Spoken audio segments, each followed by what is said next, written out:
हादगाव तालुक्यातील हरडप या शिवारात आलेलो आहोत। हादगाव हिमायतनगर विधानसभा मतदारसंघाचे लोकप्रिय आमदार बाबुरावजी कदम कोळीकर साहेब सध्या पूरग्रस्तांची आणि शेती जे खडून गेले आहेत, शेतकऱ्याचं प्रचंड नुकसान झाले आहे, त्या संदर्भात पाहणी करण्यासाठी ते आलेले आहेत।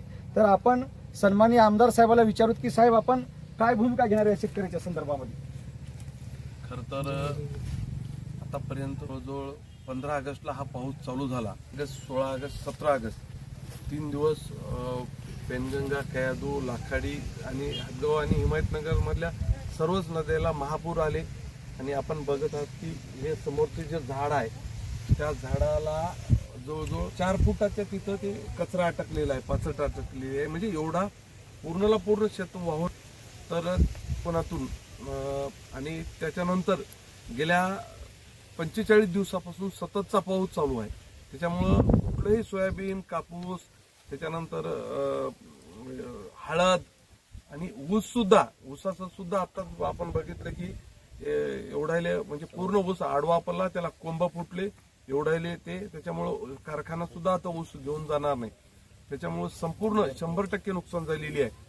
आज जी आपल्याला मदत मिळाली ती तेव्हाच्या निकषाप्रमाणे किंवा तेव्हा अहवाल पाठवला त्याच्यामुळे मदत मिळालेली आहे। परंतु नदीकाठची पूर्ण जमीन खरडून गेलेली आहे, त्यांना वेगळा न्याय आपल्याला कुठल्याही परिस्थितीत देणंच गरजेचं आहे।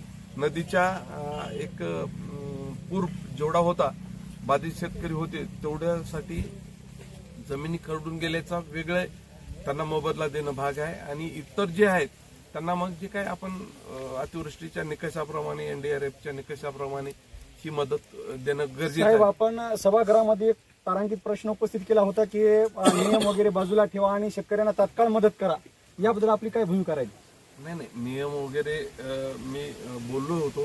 आणि 15, 16, 17 ऑगस्टला जे पाऊस आला त्या सर्वेमध्ये जे आपण शासनाकडे अहवाल पाठवला त्याच्यानंतर नांदेड जिल्ह्याला 553 कोटी रुपये मिळाले। असं इतक्या इमिजिएटली कधीच झालं नाही। आणि आता पैसे सुद्धा त्या तेव्हाच्या अहवालानुसार पैसे पडायला सुरुवात झाली आहे। परंतु तेव्हाचा अहवाल हे फक्त नदीकाठच्याच लोकांचा आणि काही अंशी दुसऱ्या शेतकऱ्याचा होता, पण 100% नाही। सरसगट जरी असले तरी शेताची मर्यादा कमी दाखवलेली आहे। जर 100% जर शेतकऱ्याला न्याय द्यायचा असला तर परत पुरवणी आपल्याला पाठवणं गरजेचं आहे।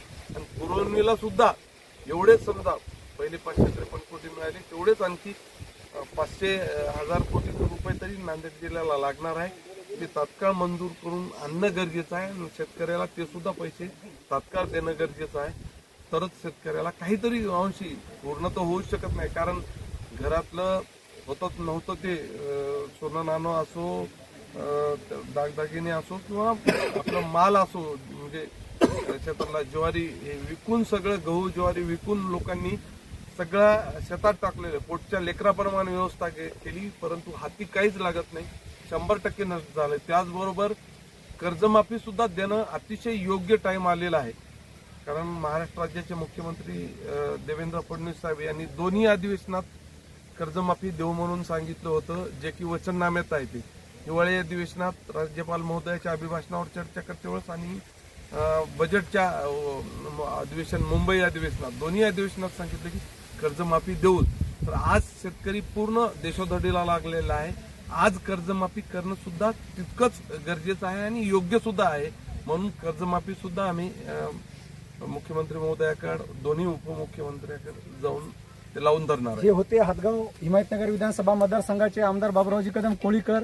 तर यांनी सरकारला एक म्हणजे प्रश्न उपस्थित केलेला आहे की बाबा शेतकऱ्याची संपूर्ण सरसकट कर्जमाफी झाली पाहिजे आणि जे काही शेतकऱ्याला शेती खरडली आहे, शेतीचे प्रचंड नुकसान झाले, पिकाचे नुकसान झाले, या संदर्भामध्ये तात्काळ मदत देण्यात येईल असं त्यांनी इथं आश्वासन दिलेलं आहे। आता इथे काही शेतकरी उपस्थित आहेत आपल्यासोबत, तर काही शेतकऱ्यांना आपण प्रश्न विचारूया, आपली काय भूमिका आहे? सर, आमचे 3 वेळेस पूर आलेला इथे, होताच नव्हतं झालं, सगळं आमची जमीन खड्डून गेली। आज तोंडाला आलेली दसरा आहे, दिवाळी आहे, आम्ही कशी साजरी करायची? काहीच शिल्लक राहिलेलं नाही आमचं। आपली काय भूमिका आहे? तर माझ्या वडिलांच्या नावावर नदीच्या काठी 1 एकर जमीन आहे। त्या 1 एकर मधली पूर्ण 10 गुंठे जमीन पूर्ण नदीमध्ये दबल्या गेलेली आहे। आज त्याच्यामध्ये आम्ही काय करावं, काय खावं, कसं जीवन जगावं आम्हाला काहीच कळत नाही साहेब। हे होते हदगाव तालुक्यातील हरडप येथील ग्रामस्थ. तर आता प्रत्यक्ष त्यांच्यासोबत हदगाव हिमायतनगर विधानसभेचे विद्यमान आमदार बाबुरावजी कदम कोळीकर साहेब हे त्यांच्या शेतीची पाहणी करत आहेत प्रत्यक्षदर्शनी. हे पिले उद्या फक्त पीक फुटल्यामुळे याची पूर्ण म्हणजे ऊस निकामी वजन झाला.